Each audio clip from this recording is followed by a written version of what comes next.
Welcome to the ASVAB Domination Podcast with Mickey Gamonal, where we cover all things ASVAB related. So excited you're here, and I can't wait to see you get the ASVAB score that you want so you can get the job that you need for the career that's going to make your life a million times better. Enjoy. What's up, everybody? My name is Mickey Gamonal, and this is ASVAB Domination Pro. Today, I'm talking to you guys about joining the military at an older age. So I get this question a lot. A lot of people are trying to join the military at later points in life. And for me, this is something that's very near and dear to my heart. I joined the military at just about 30. And so I was a little bit on the older side. Some folks in my barracks were like closer to 35 or even later. So if you're a little bit on the older side and you're still considering joining the military, that's going to be okay. The military is still totally fine if you join, in your late 20s or mid 30s, and even in some cases in your late 30s. My personal story goes a little something like this. I joined because I was about to turn 30, so you could consider this kind of like a quarter life crisis, right? I knew that it was an either now or never moment. I knew that I was going to keep getting older. I had just recovered from an ACL surgery, meaning that my knee was all broken up. And luckily I had insurance, so I was able to get the knee replaced, got a donor in there and recovered and everything like that. And so once the surgery was done, I still had to do like a ton of paperwork. I had to get like this huge stack of papers for my recruiter. And I had to come up with 10 years of work history. For someone like me, it's kind of hard when I spent, 2 years in Morocco doing Peace Corps and a lot of time just kind of bouncing around from job to job. One of the big things was student loan repayment program. That was one of the reasons that I joined the military, is because I had a lot of student loans out on myself. So I ended up joining the military right around 29 to 30, and I'm happy I did. But it's not super easy to do. It's definitely something that you have to be pretty serious about doing. You have to follow up with your recruiter, make sure that all your paperwork's done, and then redo all your paperwork a couple times. And there's a lot of hoops to jump through. But if you're patient with it and you're serious about it, it's definitely something that can change your life. And me personally, I'm really happy that I went through basic training. I'm really happy that I went through officer candidate school. And I think it's made me a better person, spending time doing hard things. It just makes me a little bit more stable. So even at 30, 35 or more, there's still things that you can learn from military service. But there are some difficult things as well. So one of those is the recruitment process. There's just so much history that you have, and recruiters kind of struggle with working with older folks. A lot of times, and I don't think recruiters would actively say this, but a lot of times you get the feeling that a recruiter would rather work with an 18-year-old because they don't have any history. They're really easy to do the paperwork for. And they, maybe they don't need as many bonuses or as many different reassurances. They don't need as much medical paperwork and all that. So you get a feeling that you're kind of a pain to get through.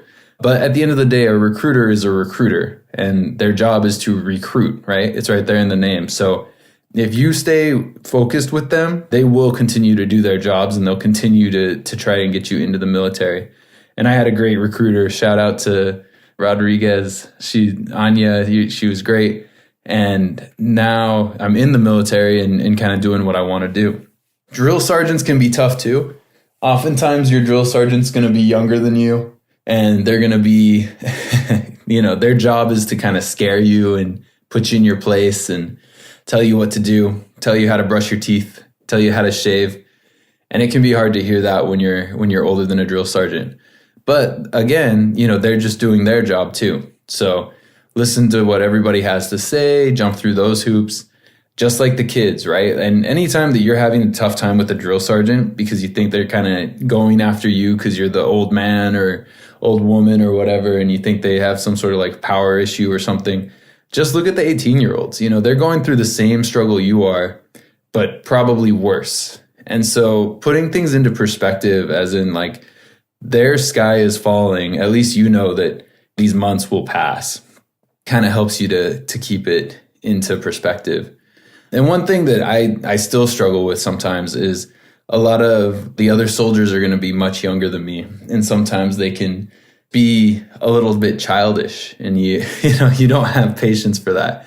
Personally, like I used to be a teacher, and so I get into this very big like teacher mode of teacher ego. Like, you have to respect me, you have to respect my name, you have to say things right and do things right. And I can get a little bit tense. And so that's something that I continue to work on. But being around young kids is like something that makes you young. It helps you to just realize that there's new ideas out there and the world's not going to hell. Generation Z is not horrible or anything like that. Like, everybody's just out there trying to do their best. And so it's a really good experience for that.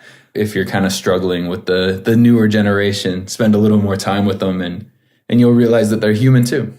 One of the biggest benefits for joining at an older age is you're older and therefore you're wiser. And so this may not be true for everybody, but it's definitely true for me. I've gotten a little bit smarter with age, have gained a little bit of wisdom. I definitely know more now than I used to, but at the same time, the more you learn, the less you realize you actually know.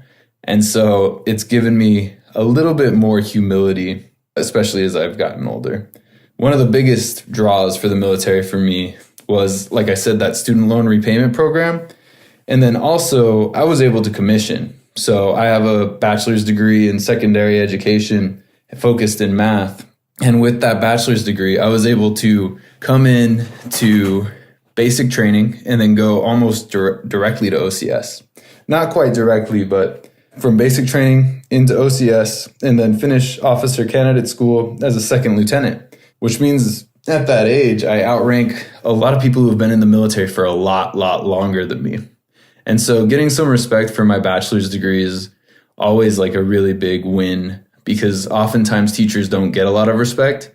But if you go in as a lieutenant, you'll find that while people talk a lot of trash about lieutenants, like the saying is you can't spell legit, or you can't spell lost without LT.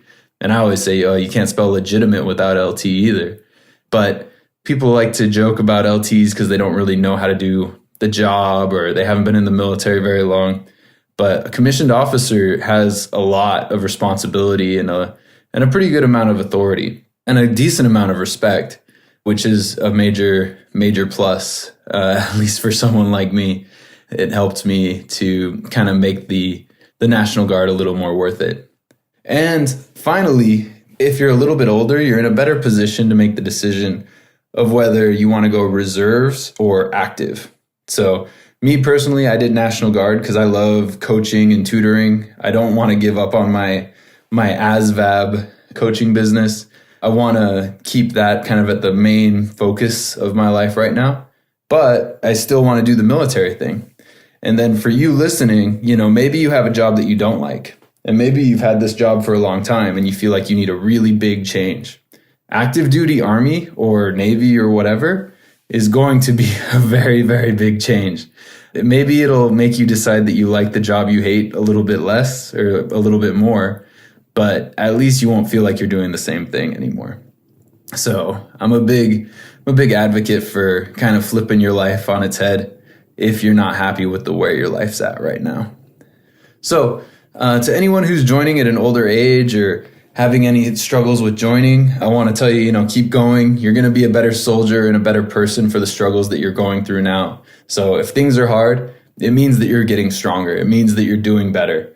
Don't let those struggles define you, right? It's going to be the success over the struggle. It's going to be your triumph that makes you better. Next struggle is going to be so much easier if you're struggling now. I'd also like you, if you got something out of this podcast, go ahead and like it. Go ahead and share it. I'm still new, so trying to get more views and more listens and things like that. So definitely like it and share it with somebody who could use a little more motivation on their journey. And I wanted to sign off by saying, do something today that makes either your or someone else's life better. Hey, for those of you who don't know, the ASVAB is a responsive test. And what that means is for every question that you go through, whether you get the answer right or wrong, the question that follows is either going to be harder or easier based on your skill level. The reason they do this is if you start getting a lot right, they want to see just how good you are at math. So it's going to give you harder and harder questions.